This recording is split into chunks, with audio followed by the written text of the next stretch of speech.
Laura Babcock had a life that was seemingly perfect.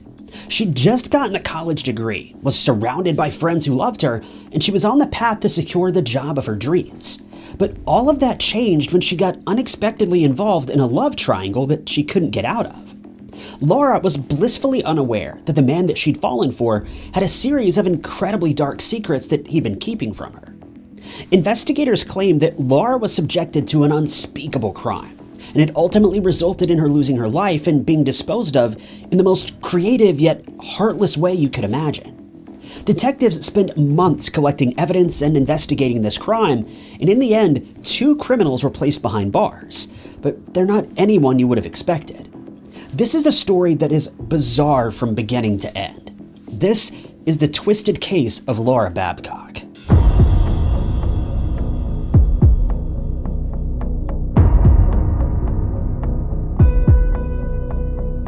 Before we keep going with today's story, I want to let you guys know about the sponsor of today's video, MyHeritage. MyHeritage is the leading global service for family history research, and they even offer DNA testing that adds a whole new spin on researching your genealogy. MyHeritage is incredibly easy to use, and it's super useful if you're trying to build your own family tree. I was able to set up my own personal family tree in a matter of minutes. Once you add in the information about your parents and grandparents, MyHeritage will make the rest of the process super quick and easy. Searching over 19 billion historical documents to help connect your family members to your tree. There's a really cool feature called Instant Discoveries that'll link you with countless people from your lineage, dating back several generations, introducing you to so many people that you probably never even knew about. I was able to trace my family all the way back to 1695. I found that on my maternal grandmother's side, my family were descendants of Native Americans. On my maternal grandfather's side, we all came from Europe. On my father's side, things were a lot more simple. We've basically lived in Mississippi for hundreds of years,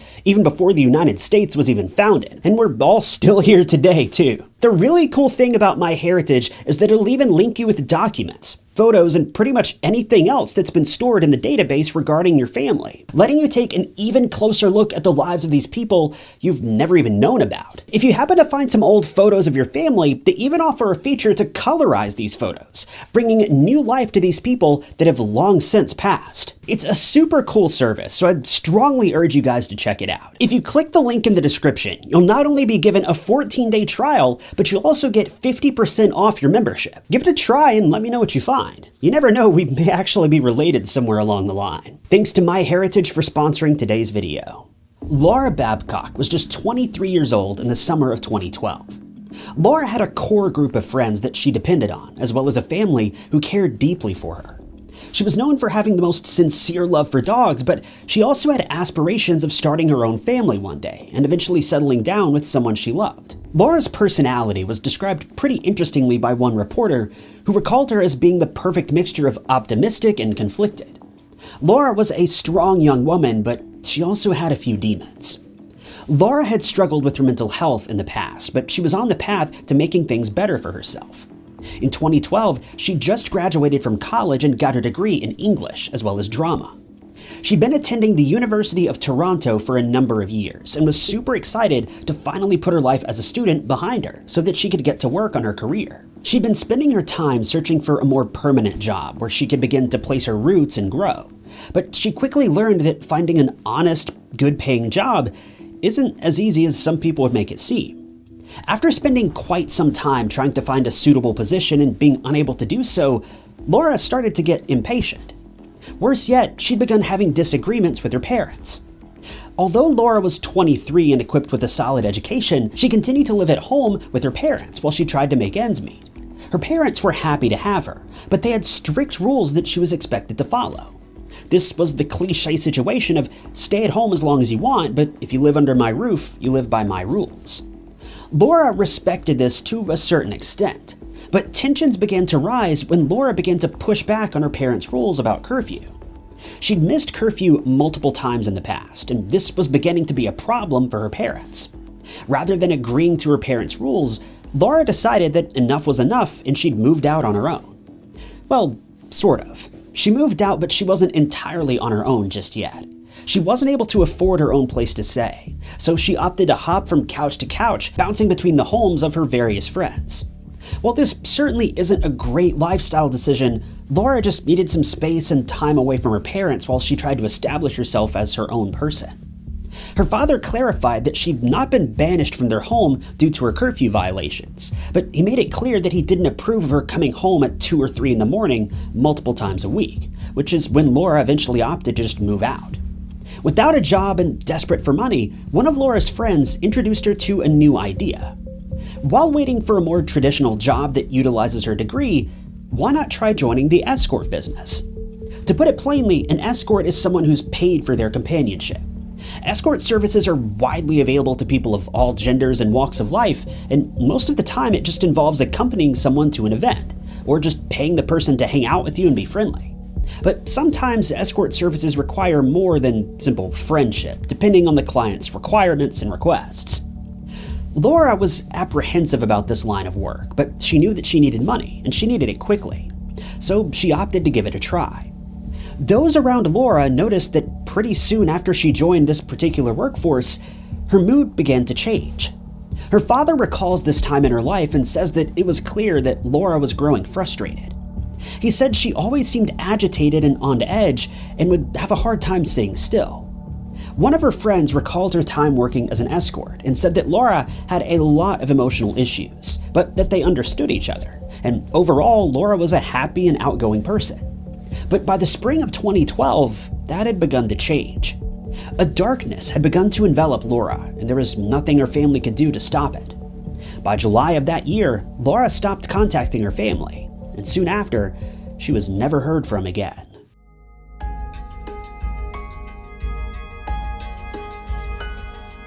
It quickly became clear to those around her that Laura had been hiding some dark secrets from those that she held closest.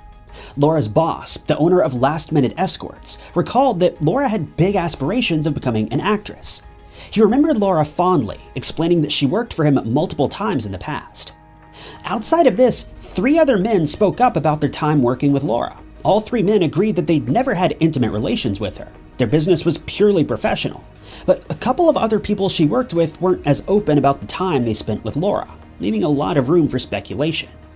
One of her former clients was a TV and film producer who let Laura stay at his house for at least 2 weeks. Another of her clients was a doctor who offered to help Laura pay for an apartment so that she could be on her own. But both this doctor and all of Laura's other clients stopped hearing from her in early July of 2012. It was around this same time that a man named Dylan Millard reappeared in Laura's life. Dylan and Laura went way back. They met back in 2008 and dated for a short while before calling things off. Dylan was incredibly well off, financially speaking. He's often described as a millionaire and was the heir to the thriving business Millard Air, which is an aviation company based out of Toronto. When Lauren and Dylan met, they hit it off instantly. They would share an on-again, off-again relationship before eventually losing contact sometime in early 2009. By 2010, Laura had moved on and met a new man named Sean Lerner. Sean and Laura shared a much deeper relationship and dated for about a year and a half before things were broken off around Christmas of 2011. We'll get back to Sean in just a minute, but around the same time that the relationship had begun to fall apart, Laura was struggling pretty seriously. She'd been admitted to a hospital in August of 2011 after she confessed to doctors that she felt as though she cried all hours of the day and was suffering from serious bouts of depression and anxiety. But it's never been publicly revealed why she was having these issues. It's possible that she was simply coming to terms with the fact that her relationship was falling apart, but it's also possible that there were deeper issues here that just haven't been shared publicly. Laura eventually confessed that she'd begun to harm herself, and that's when doctors began to take her case a bit more seriously, with one report suggesting that she began taking antidepressant medication as a result. By April of 2012, about 6 or 7 months later, Laura had returned to the hospital at least 12 more times due to various mental health issues. Laura was losing it, and she was spiraling quickly. Her friends began to grow increasingly concerned, but there was very little that they could do other than just be there for her and comfort her. To make matters even worse, this is when Dylan Millard came back into the picture. While Dylan and Laura had broken up about 4 years prior, they still kept in touch from time to time. With Laura now being single, she decided to reach back out to Dylan to see if there was anything left between the two of them. And as luck would have it, there was. But there was also a catch.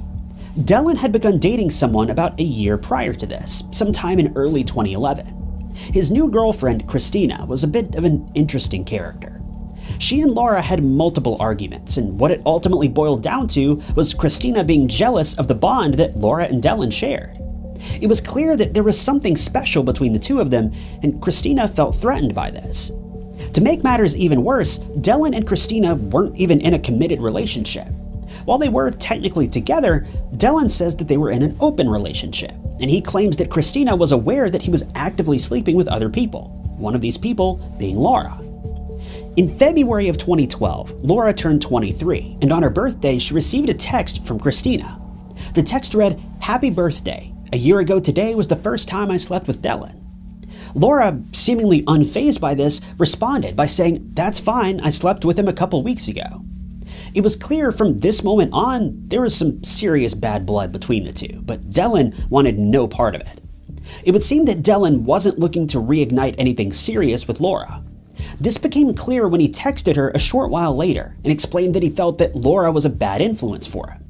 He requested that she not contact him anymore until she'd made a, quote, huge leap of self-discovery. He concluded this by saying, "As I said before, good luck with life."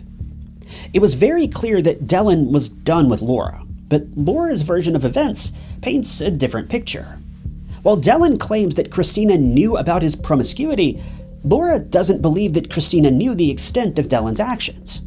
A text that she sent to another friend named Andrew suggests that Dylan was cheating on Christina behind her back, and the two weren't actually in an open relationship. Laura seems to have regretted hooking up with Dylan to an extent, because she believed he and Christina were on the same page, but would soon learn after that they weren't. I'll spare you all of the he said she said drama and cut to the chase. In April of 2012, Christina had had enough. She wanted Laura out of their lives for good, and Dylan admitted that he was willing to make that happen. He texted Christina and told him that he'd take care of Laura. He didn't even beat around the bush about it. When Christina asked what he planned to do, he said, quote, "First I'm going to hurt her, then I'll make her leave. I will remove her from our lives."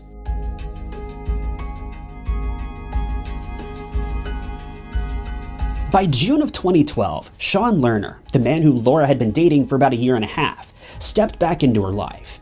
He'd heard about how bad off she was and he wanted to do his best to help her. The two had no plans of getting back together, but Sean still cared for Laura deeply and wanted to help her get back on her feet. Sean had also learned that Laura had begun working for last-minute escorts. When he found out about how bad of shape she was in, he paid for her to stay in a motel for a few days and even gave her an iPad so that she could look for apartments in the area.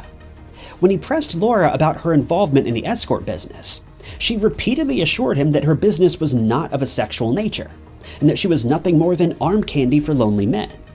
Sean says that he still believes there was more to it than this. If this weren't bad enough, several of Laura's friends also explained that around the same time, they have reason to believe that Laura had developed an addiction to illegal substances. Laura, to put it lightly, was not having a good time. You can't help but feel terrible for her after everything she'd been through. But at the same time, we also have to admit Laura was an adult, capable of making adult decisions. It seems that she just kept making one bad decision after another, and it led her down a path that quickly became too treacherous to come back from. All throughout this time, despite Laura's claims that she didn't want to be involved with Dylan, and despite his claims that he didn't want to be involved with her either, Laura and Dylan remained in almost constant contact. In fact, in the days leading up to her disappearance, Laura and Dylan spoke on the phone at least 100 times. I wasn't able to confirm if this communication was via calls or texts, but either way, they were still on speaking terms and they were making the most of it. The two had made plans to meet up on the evening of July 3rd, and later that night, Laura headed toward Kipling subway station in Toronto, where Dylan picked her up, driving her to his home. An hour later, Laura's phone turned off and would never come back on again. Now, fair warning, the case takes a rapid nosedive from here, and the events all take place rather quickly, one right after the other. So buckle down and maybe even take some notes because things are about to get crazy in very rapid succession. After Laura met up with Dylan that evening, Dylan sent out a text message at around 7:30 p.m. to his friend Mark Smitch.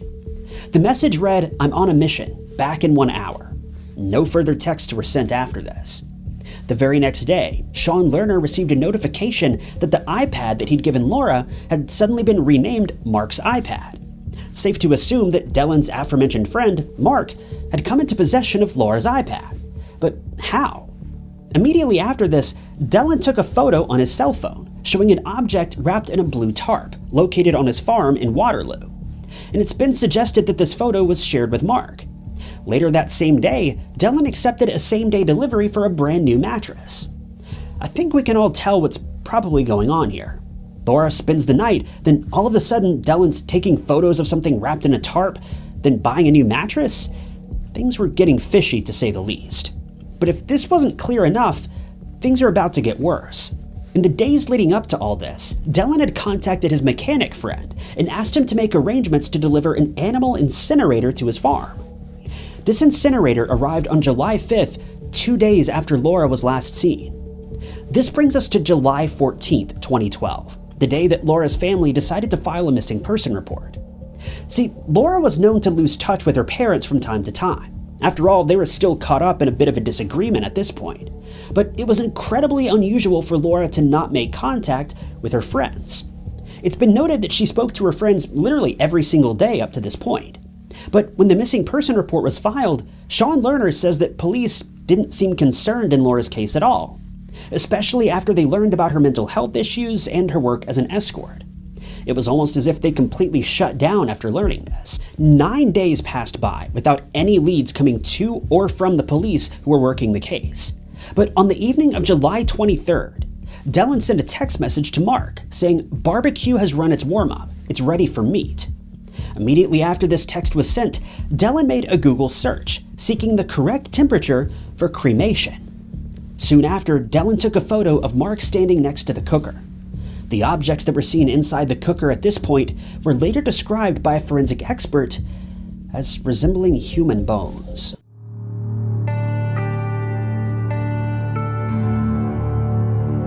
By late July, Laura's final phone bill was delivered to her parents' home. Desperate for answers, her parents opened the bill and looked at her call history. They immediately noticed that the final calls she made were to Dellen, someone she'd supposedly written off and moved on from. This was the biggest red flag her parents could have possibly found, and they immediately called all her other friends, desperate for more information about her secret relationship with Dellen. One of the people her parents reached out to was Sean Lerner. Sean took it upon himself to reach out to Dellen, asking if he had any information about Laura. He sent Dellen a text that read, quote, "I'm not looking to point a finger at anyone, but we're concerned about Laura, and it looks like you were the last person to correspond with her." Dellen initially ignored these texts, but the two later set up a time to meet at a local Starbucks to chat about the situation. When the date finally rolled around, the two spoke briefly before Dellen began making allegations that Laura was nothing but an addict who continued hounding him hoping for a fix.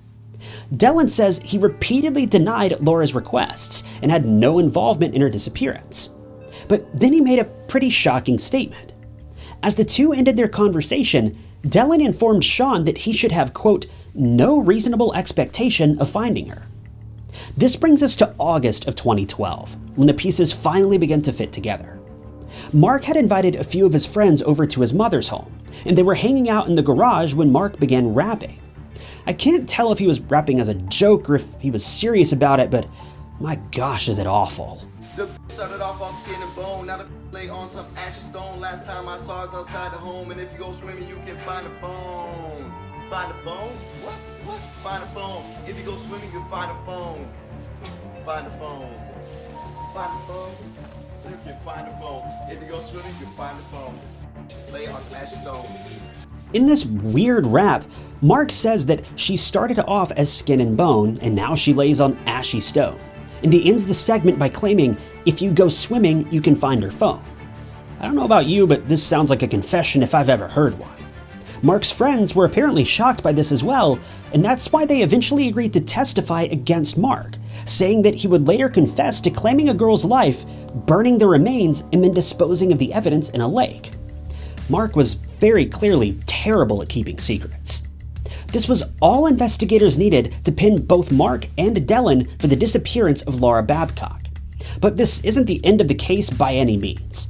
After detectives learned of Mark's ridiculous confession, They obviously pieced together the connection to Laura Babcock's case, but they also started to reinvestigate another crime that involved Dellen's own father, Wayne Millard.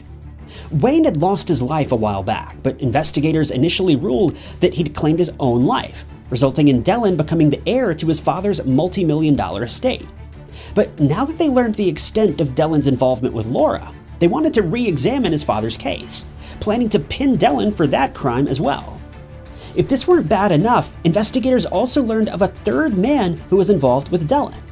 This man had listed a pickup truck for sale on a local shopping app, and Dellen and Mark showed up to test drive it. While out driving the car, they claimed the life of the owner and presumably stole the truck.